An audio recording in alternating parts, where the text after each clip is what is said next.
On the evening of Monday, the 16th of January, a car drew up at the Blenheim Arms Hotel in North Berwick, a small town near Edinburgh.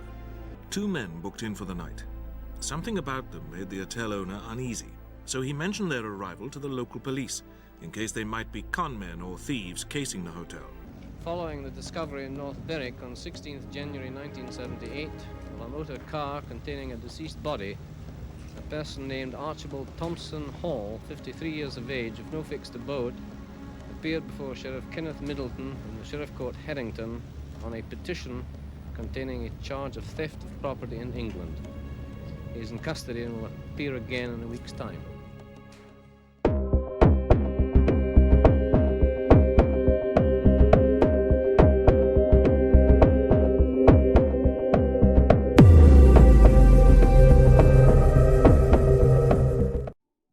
Hi everyone, welcome back to my channel, and thank you for joining me here again today. I hope everyone had a very good Christmas, and I hope everyone is going to have a very good New Year.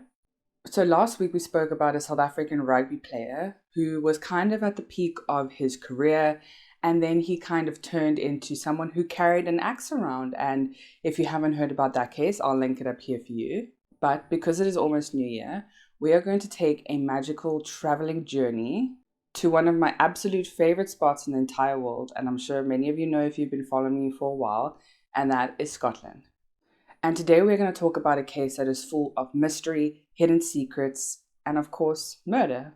So join me on this journey and let's get into today's case. Intended for mature audiences only.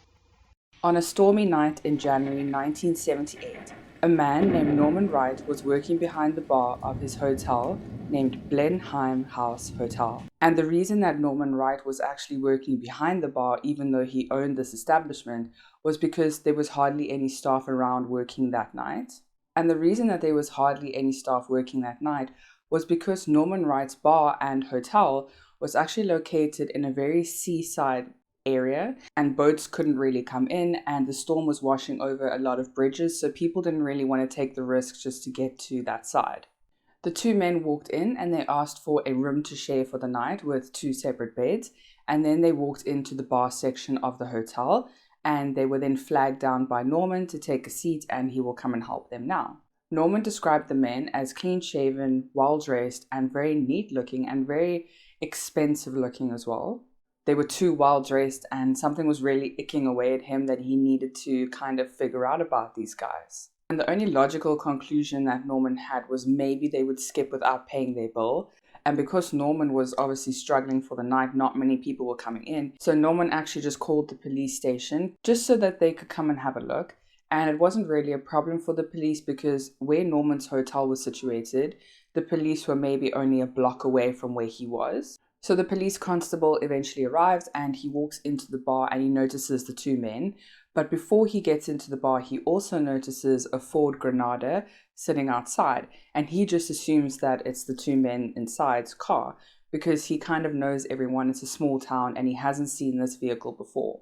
And the police officer who came, he said something is also not right about this car. So he just went to have a look at the registration number plates around the car and also the disc that's on the windscreen of the car. So he's having a look at the number plates. They both look fine. But then he looks at the disc on the car and it doesn't correspond at all. And he knew now that something was really fishy.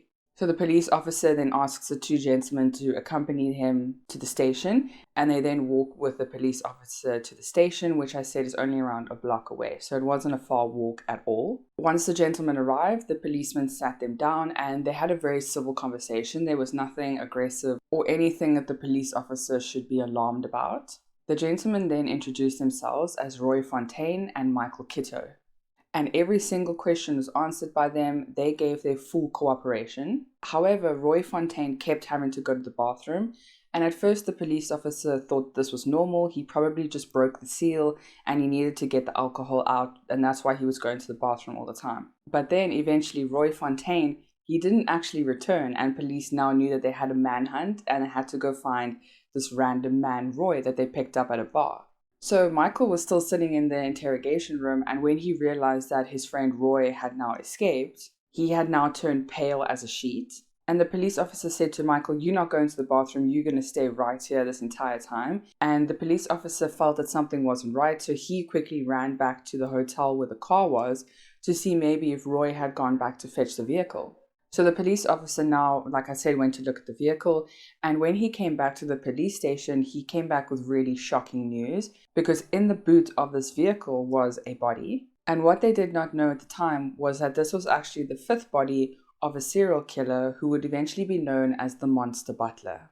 So now let's get into the main person around this case. And this was a man named Archibald Thompson Hall, and he was born on the 17th of June 1924 in Glasgow, Scotland. But Archibald's mom was named Marion, and his dad was also named Archibald, but Archibald Sr. Archibald Sr. was a very dedicated military man, but he was also a preacher.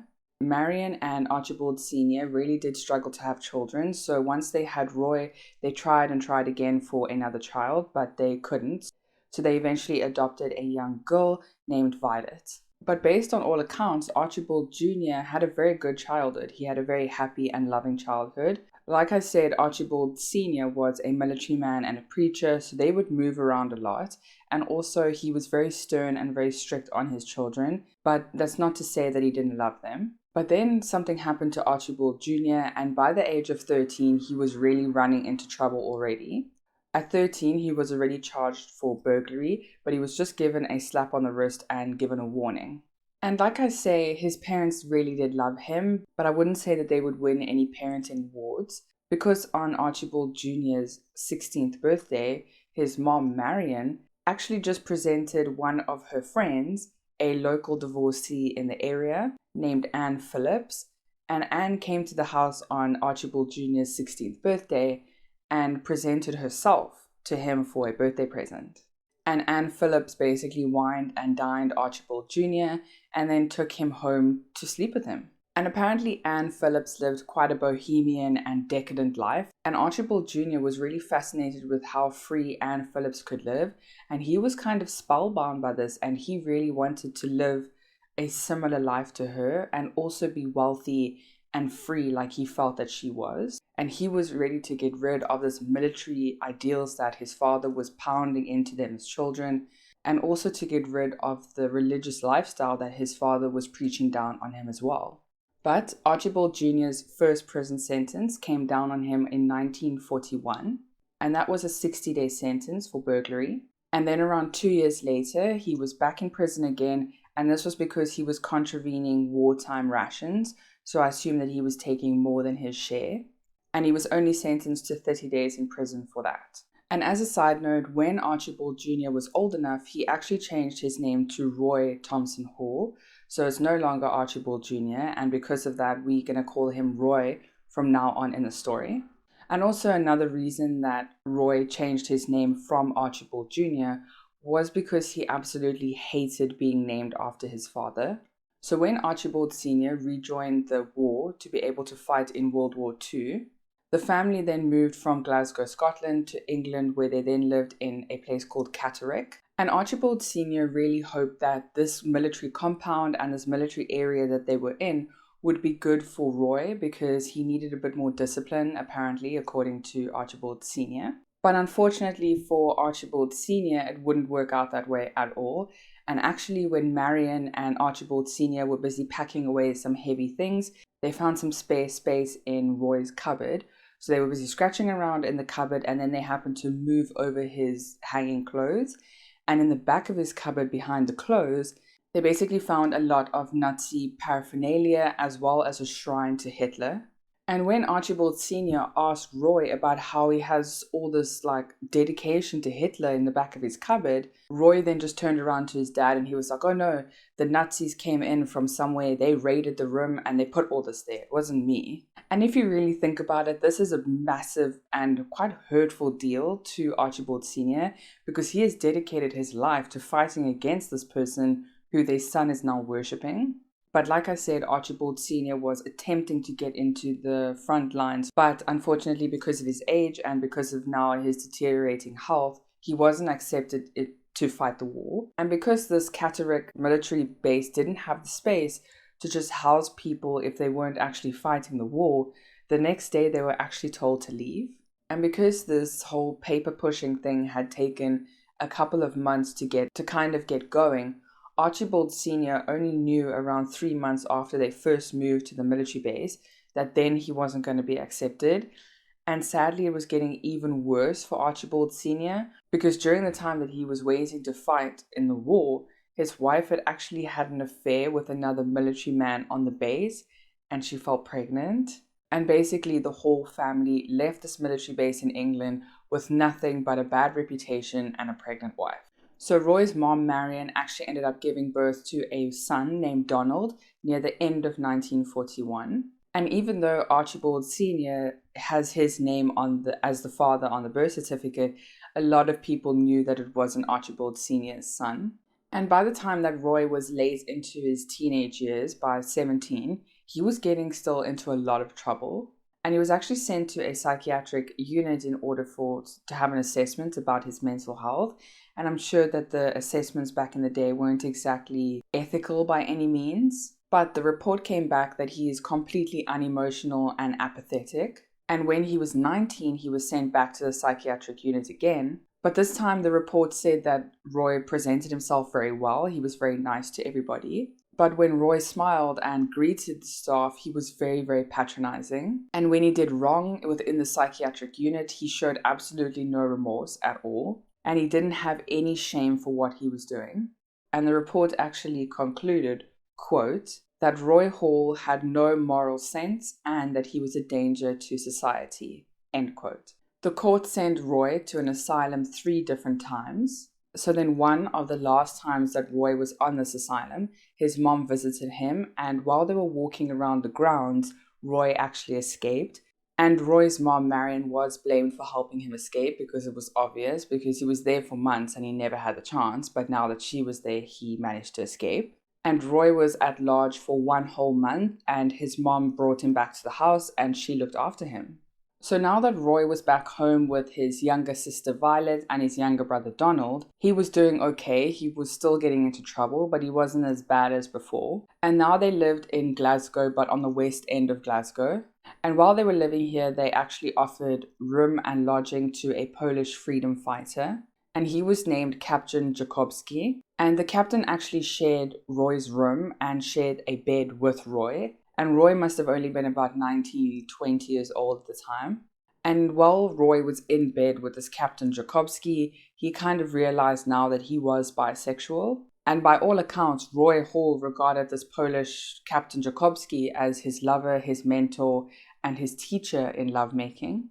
And also Roy really appreciated his culture and learning about different cultures. And after Captain Jakobski had left, Roy's crime spree then escalated. And remember, he was kind of in the low level kind of crime and kind of petty things like that. But after Captain Jakobski had left, this escalated very, very quickly. And he would steal things from like the Red Cross and he would buy himself new clothes. So he really had no shame in who or what he stole. And what Roy Hall was getting very good at was that he would call up estate agents to show them houses. And when he would have a look at the house, he would then kind of look at all the entrances and what the people had in the house at the time that he could potentially steal. So once the estate agent left, he remembered where he could potentially get into the house. And then he would come back later, he would break in and he would steal all the jewelry that he saw previously. And after saving up quite a lot of money from all his thieving and robbing, he then eventually left Glasgow and he moved to London. And Roy Hall spent a lot of time in Soho, which apparently was quite rife with gangster activity at the time. And he never really wanted to join the gangs. He didn't find it very appealing. And he kind of saw himself more as a better kind of criminal. And he saw himself as a suave mover of things. And Roy Hall would proudly introduce himself as an antiques dealer. And he did attempt to steal jewelry that he had stolen from Scotland, but he was caught by the police and sent to jail. And by all accounts, for a criminal, his time in jail was pretty well spent. While Roy Hall was there, he spent a lot of time honing in on his skills. They became more refined, if you could say that. He also educated himself. He learned a lot about antiques and he learned a lot about etiquette as well. And Roy would also sit and practice changing his accent from a Scottish accent to an English accent. And Roy really wanted to be better because he really wanted to become part of this aristocracy. Also, I'm really sorry about the lighting. The clouds in Cape Town don't know what they want to do today. So the clouds are passing over and it's sometimes sunny like this, and then it's going to be all doom and gloom later. But basically, like I said, Roy was busy transforming himself from a petty criminal to a now really well-established, well-rounded, well-spoken young gentleman. And remember, at the time, being gay was incredibly illegal in England and I'm sure in most of the world. And a lot of men at the time were actually married to women, and when the woman would do other things, they would then leave the house and go and have sexual relations with other men at parties or in very discreet lovers' locations. So once again, Roy reinvented himself, and after he left prison, he was no longer Roy Hall, he was now Roy Fontaine. And Roy basically faked it until he made it, and he made sure that he really presented himself well to the upper class gay scene in London. So let's go back for a second. Remember, he was first Archibald Jr. Thompson Hall, then he changed his name to Roy Thompson Hall, and now he's just Roy Fontaine, who had moved from a petty thief in Scotland to now a very well-respected, well-spoken, clean-shaven butler in England. And his name was actually inspired by an Academy Award-winning actress named Joan Fontaine. And after he had actually watched one of her films, he was very smitten by her, and he then wanted to change his name based on her as well. And you may ask, did Roy Fontaine actually ever work as a butler? No, he forged every single reference on his CV. But Roy Fontaine was incredibly persuasive, and he was very good at charming the people that he was talking to. And while Roy Fontaine was working in these very expensive, luxurious castles and very luxurious hotel rooms, during the day, that was him living in luxury and working very hard. And then during the night, he would go out on the scene and on the town and live this incredibly secret life by going to gay parties and experiencing different types of things with different men. And Roy Fontaine would say that he slept with many influential and very upper class men, such as Lord Mountbatten, Vic Oliver, and a playwright named Terence Rattigan. But however, by the time that Roy actually made these claims, every single one of these men had passed away. But then in 1950, Roy Fontaine actually got caught again robbing a jewelry store, and he was then sentenced to prison again. And then in 1952, he was released from prison after serving about 2 years. And remember, he had left home for quite a while, and if we go back to the home front where Roy had come from, things had changed quite a lot. By now, his parents had actually divorced. His mom now worked in a castle in Dunblane as a housekeeper. And actually, after Roy got out of prison, the place where Marion, Roy's mom, was working at the castle of Dunblane, they actually offered him a job as a driver. And basically, while Roy was busy working here as a driver and his mom as a housekeeper, one of Roy's friends from prison came to visit him, and he actually made eye contact with Roy's mom, Marion, and they basically hit it off almost instantly. And Roy's friend actually got engaged and then married to Marion, and Roy was the best friend at their wedding. So a lot of interrelationships going on in this household. And using false references and then eventually real references, Roy moved from different butler positions in London and in England, and by all accounts, he was an incredibly good butler. However, it was only ever a cover, and during the time that he would butler at these different places, he would use the intel in these houses to steal the jewels and the valuables from the homes. But he would just make sure that he stole the smallest amount but would give him a lot of money, because he was incredibly inconspicuous and moved on before there was any suspicion at all. And then in 1964, Roy actually received a 10-year sentence for robbery again. And Roy Fontaine was by no chance waiting to hang around at this prison, and he actually escaped Blunderston prison and was now on the run. And he managed to escape after being in the prison for 2 years. And while Roy was on the run, he actually met a already pregnant Irish lady named Margaret. And basically they lived together as a couple and they robbed together as a couple.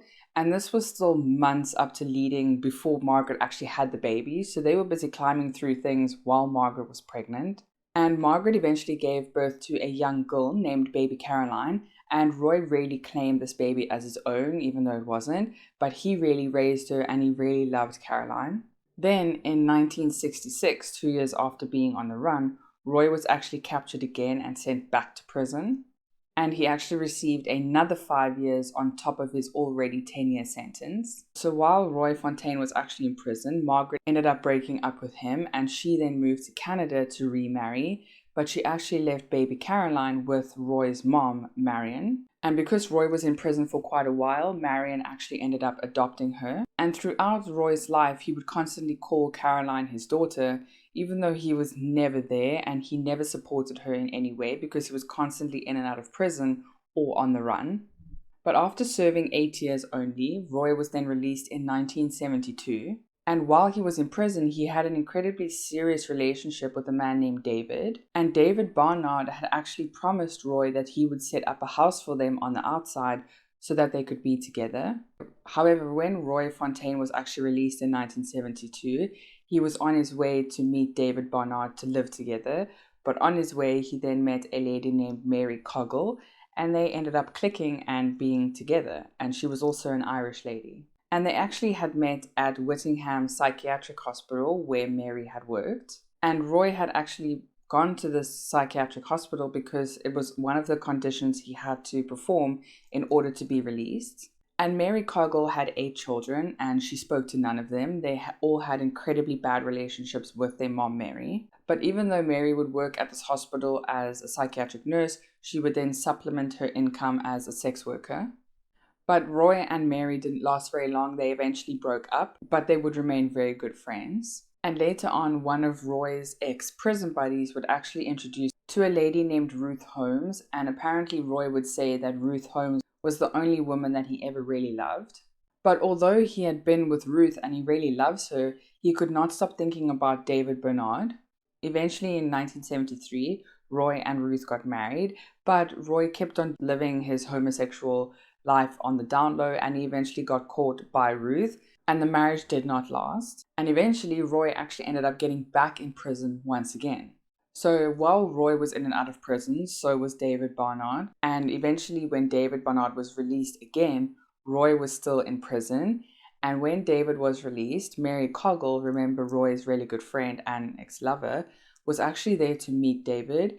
And Mary then showed David where Roy was, and they ended up rekindling their relationship and really fell in love all over again. However, sadly, only 4 weeks of David Barnard being released from prison, he sadly died in a car accident, and Roy said that this was one tragedy that he never ever recovered from.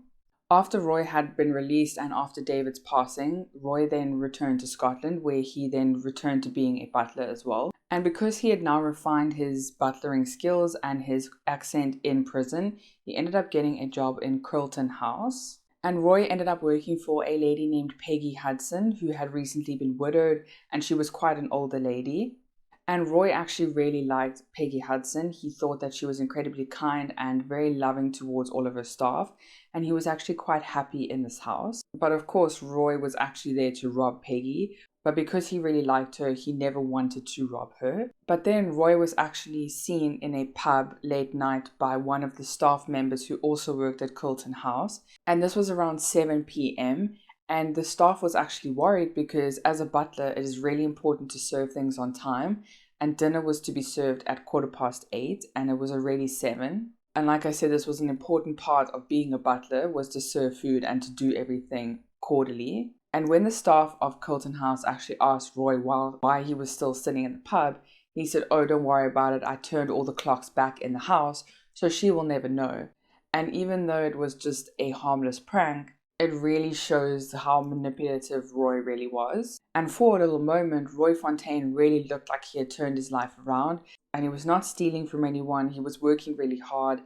But this kind of all changed once an old prison mate also got a job at Carlton House. So a man named David Wright had also got a job as a handyman at the Carlton House, and he was actually one of Roy Fontaine's lovers in prison.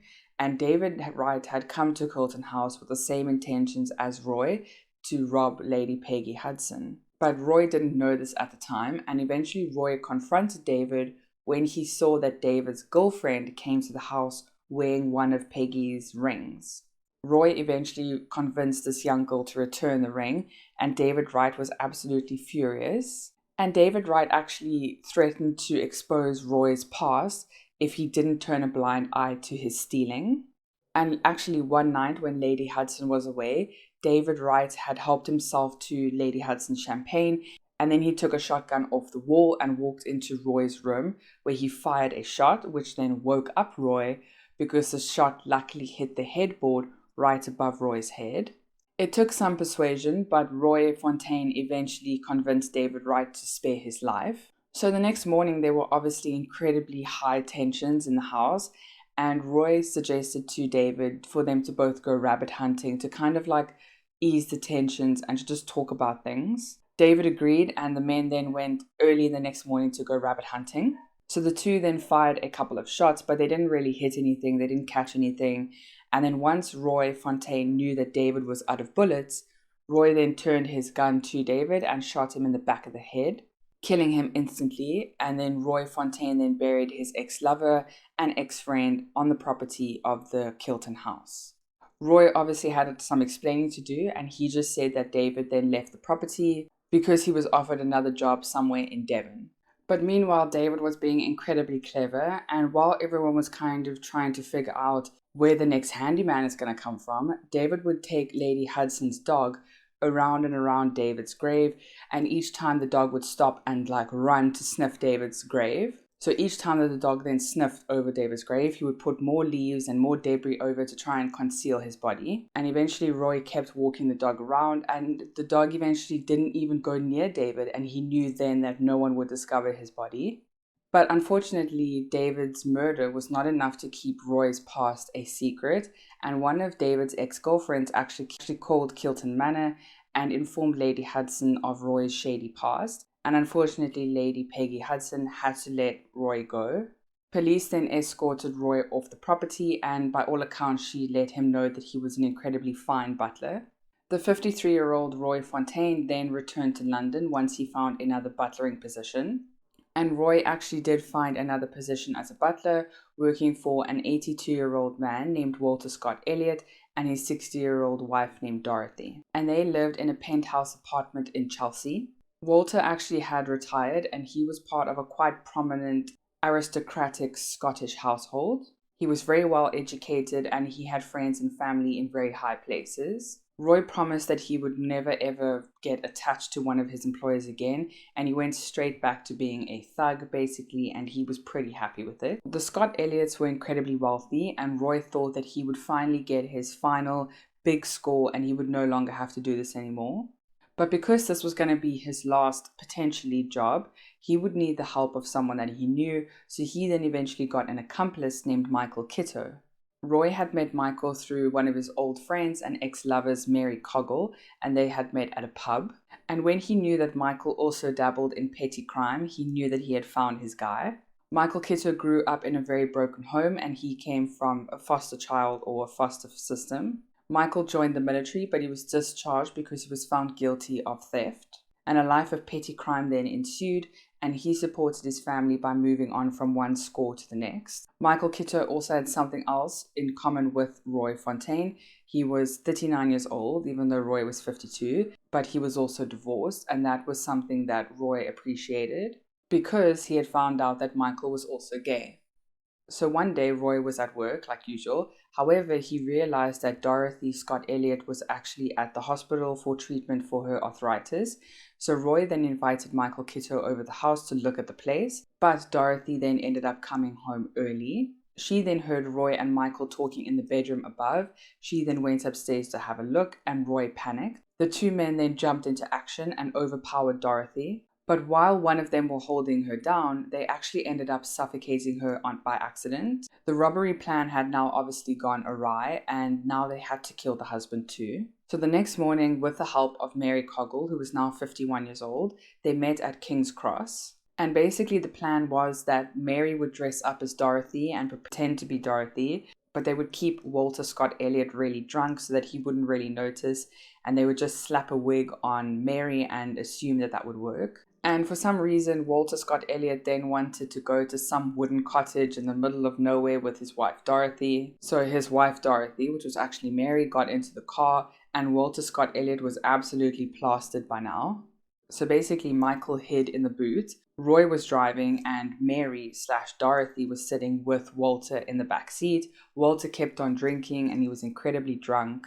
So when they got to the Scottish village of Bracco, they then found the cottage. They put Walter and Dorothy into the room where Walter kept on drinking, and he couldn't even walk by now. And then Michael got out of the boot, and then him and Roy then went onto the property to bury Dorothy's actual body. By the time Roy and Michael actually returned, Walter had passed out and he was heavily sedated. So basically, the three of them thought, okay, we've left Dorothy's body here now. Walter's highly intoxicated, so let's put him in the boot of the car and let's drive him further away so that they're not in the same property. That's exactly what they did. So with Walter in the back in the boot, the three of them then got out at the local pub and still had something to drink, and then got back in the car and continued to drive on. But they were still driving for a little bit and they kind of heard some shuffling from the boot. So Roy then stopped and he got out of the car and he opened the boot. Walter was still incredibly intoxicated, so he didn't really realize where he was, but he got out of the car and then started walking down the slope because he wanted to now answer nature's call by a tree. So Roy then walked behind him while Walter was urinating, and he tried to then strangle Walter from behind. But this 82-year-old man fought with some conviction and he overpowered Roy. Roy then started screaming at Michael, and Michael then came running with a spade, and they then continued to beat the 82-year-old Walter Scott Elliott to death. They then buried Walter Scott Elliott around this tree, and the three of them then got into the car and drove off. The three of them then did some sightseeing in Inverness. They then did some robbery in Perth, before moving on to Edinburgh, where they then sold the stolen property. However, Roy started getting quite irritated with Mary Coggle because she was wearing Dorothy's clothing as well as her rings. Roy kept telling her that she needs to get rid of this clothing because it's going to incriminate all of them. And Mary refused to listen. She was not going to get rid of this coat. And then in a heated argument, Roy then struck Mary with a fire poker. Michael then came up from behind and put a plastic bag over Mary's head and suffocated her to death. Roy and Michael then moved Mary's body to the car where they put her in the boot again. They then drove until they found a spot with absolutely no witnesses. They then took her body and threw her over the bridge. After Christmas, the two men then retreated back to their hideaway in Cumbria. And while they were in Cumbria, they made several trips back and forth to London where they would clean out Walter Scott Elliott's house and they would keep taking different items. However, when they returned back to Cumbria, on the couch sitting in their house was an uninvited guest and who Roy really disliked, his younger brother, Donald. Donald had just been released from prison as well, and he had nowhere else to go. And Roy and Donald could not stand each other, to put it politely. Donald absolutely despised his brother for being gay, and Roy actually hated Donald for being a pedophile and called him a pervert all the time. So quite the siblings we have here. So Roy and Michael actually came up with a plan, and they decided to tell Donald about a potential robbery that they were going to do and that they needed their help with testing out a tying up position. And I must admit that this next part is quite shocking. I didn't really expect it. But basically, Michael and Roy pretended to tie up Donald. But then as soon as he was constrained, they then took chloroform and put it over Donald's mouth. They then drowned him in a bathtub on the 15th of January 1978. And by this time, the two of them knew exactly what the drill was. They then loaded Donald's body up into the boot of the car, and then they drove off to try and find a place to dispose of his body. They did want to drive into the Scottish Highlands to try and dispose of his body. However, the weather was quite severe, so they had to turn around. They then ended up at the Blenheim House Hotel for the night. And remember, this was the same hotel/pub that we started the story at. So now we've made a full 360 back to where we started. And just as a side note, the reason that the number plates didn't match on the car was that because they actually had stolen the car, and Michael took the initiative, I guess, to change the number plates so that they wouldn't be found. So let's backtrack, and now the police have taken Roy Fontaine and Michael Kitto to the police station where they were interrogating him. The police did figure out that Michael Kitto was obviously Roy Fontaine's protege and that he was learning everything from Roy. But once Roy kept going to the bathroom, they thought that it was maybe nerves and because he had drunk so much. And now let's catch up a little bit as well. And remember, Roy went to the bathroom and he then escaped. The police officer then went to have a look to see if Roy used the car, but he actually found a body in the car, which was Roy's brother, Donald. So while this was all happening, Roy had actually flagged down a taxi, and Roy said in his taxi that his wife was actually in hospital and he needed to go really quickly, like hurry up.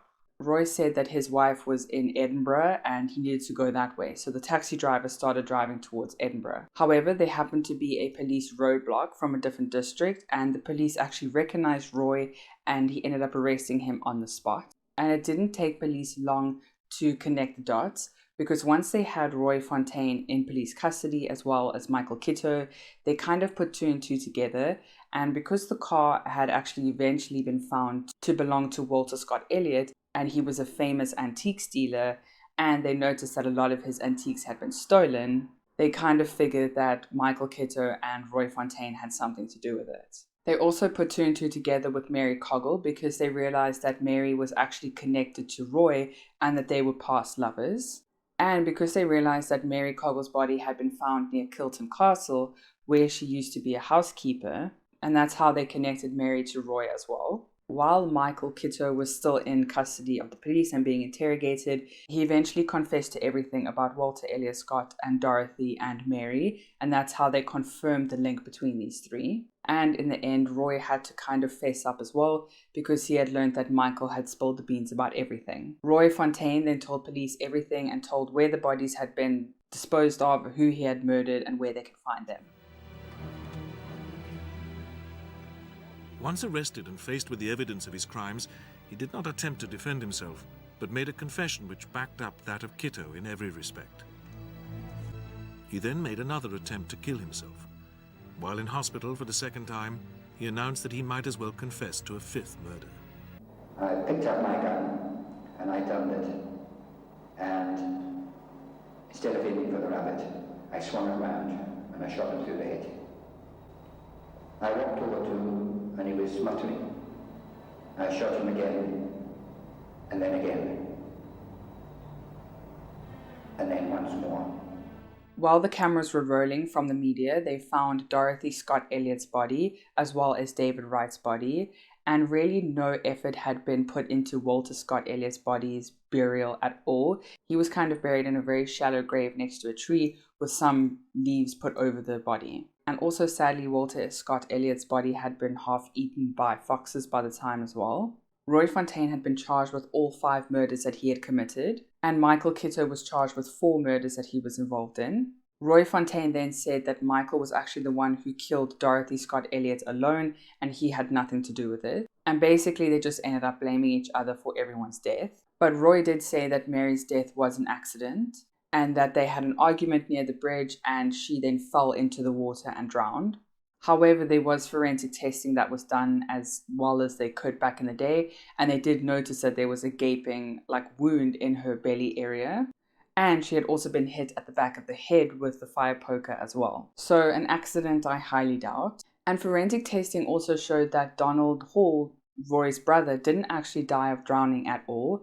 Basically, they had used so much chloroform in order to put him out or make him go to sleep that they actually ended up killing him there and then, because there was no water found in his lungs at all once he was taken out of the bath. And this was one of the only murders to ever been done by chloroform. The first set of trials began on Tuesday, the 2nd of May, 1978, in Edinburgh Crown Court. Lord Wiley presided and heard Michael Kitto admit to being an accessory in the case of Walter Scott Elliott. Fontaine pleaded guilty to both murders. The prosecution was able to produce evidence that although a psychopath and totally without remorse, he was legally sane and fit to enter such a plea. Lord Wiley sentenced both men to life imprisonment, setting a minimum sentence of 15 years for Fontaine. Roy Fontaine also really hated Michael Kitto because all Roy said that he wanted was to be wealthy and to have his day in the sun, but he really detested Michael because Michael just wanted to rob to be a criminal. 6 months later, on Wednesday, the 1st of November, 1978, Fontaine and Kitto were brought to London's Old Bailey to be tried for the other killings before the Recorder of London, James Miskin QC. He heard Fontaine plead guilty to the murders of Mary Coggle and his brother, Donald Hall.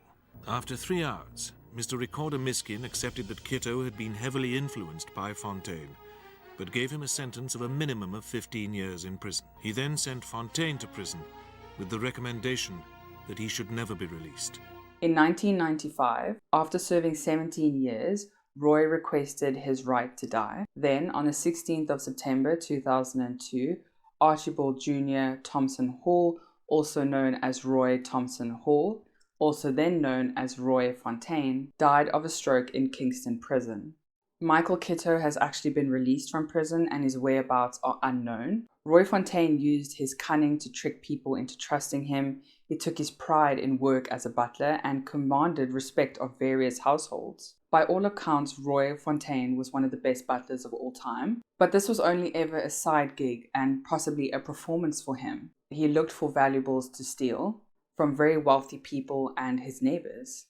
And I guess you could say that Archibald Hall or Roy Fontaine was actually the butler who did it. So that is today's case. Let me know what you think down below. I hope you all have a safe and great new year. Thank you again for all your support and love. I appreciate you all. Stay safe out there. Don't talk to strangers, and I'll see you again next week. Bye.